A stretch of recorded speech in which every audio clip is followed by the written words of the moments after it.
I'm Matea Babcock. In this video, I'm going to be talking about injury recovery if you are somebody who rides with chronic pain, any of that, but you still love your horses, you love riding or doing groundwork. And I've had several injuries over the years just being in horses since I was 9 years old. It's a part of it, right? So part of that is protecting your mental health, and I'm going to talk about that in another video, but this is all about taking care of yourself with riding in pain. And I know there's other people that also struggle with this at times, whether it's an injury or just chronic pain.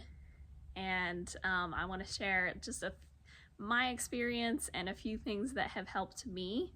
One of those things is being aware of like, what are my red flags when I get to that maxed out point. It may take a little bit of experimenting, you know, if you just got injured and you're coming back into riding or doing groundwork with your horse, it might take some time to figure out what your limit is, and that's okay. But then it's kind of like, what are your red flags? For me, one of them is like if I get to the point where like I feel like I'm rushing and I'm trying to hurry and I kind of like want to get it over with, that is very much not my personality. So when I have that thought of like, I hope this is over soon, then I know, okay, my body's kind of tapped out here. I need to, either rest or find like a good note to end on with my horse.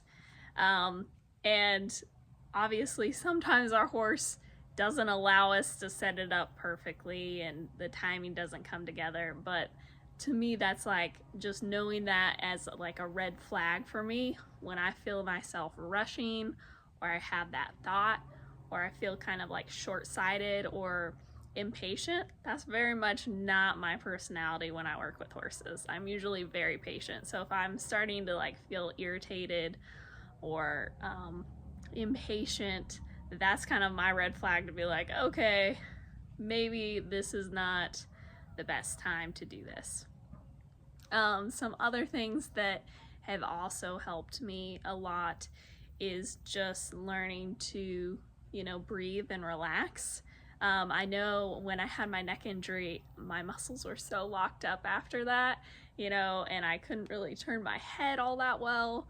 And so it like made me a little bit nervous to have horses behind me and that kind of thing. So it took me a while to like retrain my body and retrain my nervous system to be okay with like having horses all around me and not feeling like, oh my gosh, I can't turn, I can't protect myself if they're to rush up on me, so, just really getting intentional about, when I feel that anxiety pop up, that I would really think about my breathing, take a deep breath, and, when I'm working with my own horses, I can remind myself, hey, I've put the training in for these horses to be safe.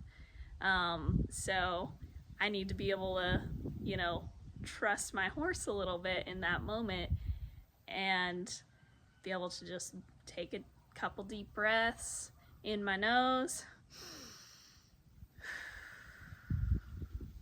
and out through my mouth.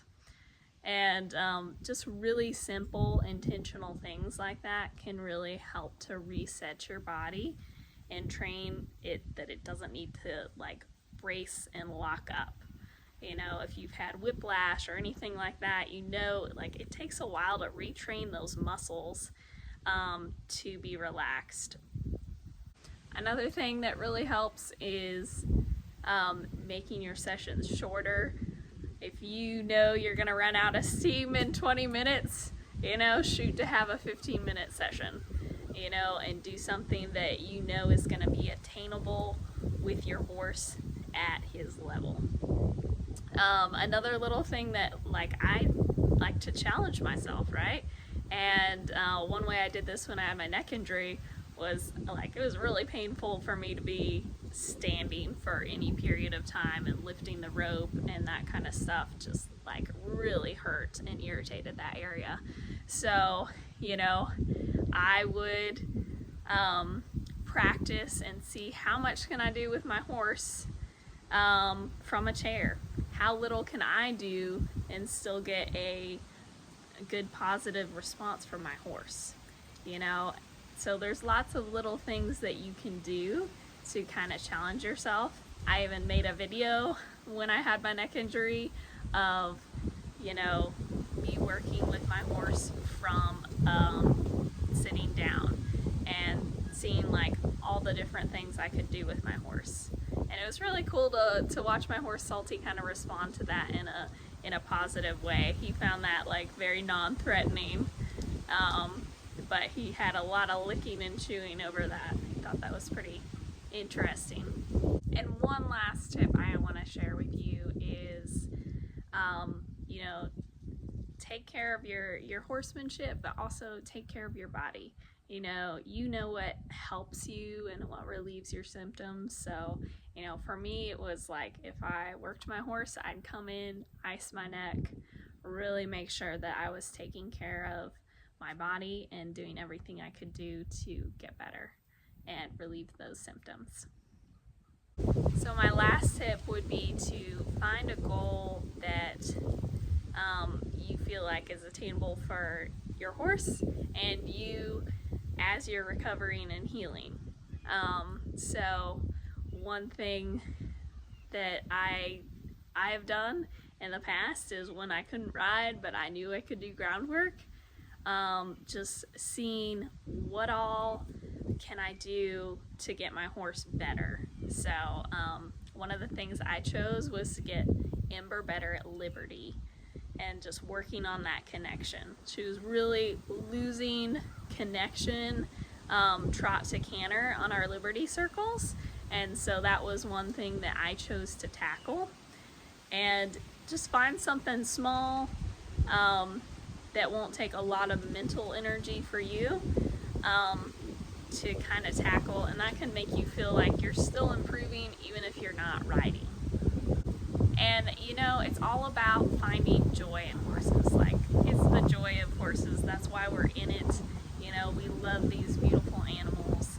So, you know, be in tune with your body and what you need, but also, you know, don't forget to enjoy your horse and find little ways that you can still do that, even if, you know, you can't do a full-blown session or you can't ride right now. There's so many ways you can enjoy your horse, whether that's brushing, doing some Liberty sessions, doing some light rides, and making the best of this season in your life. So I hope this is encouraging to you. If you are struggling with pain, my heart goes out to you. I know how hard that is to recover from injuries, and I wish you much healing, and I'll see you in the next video.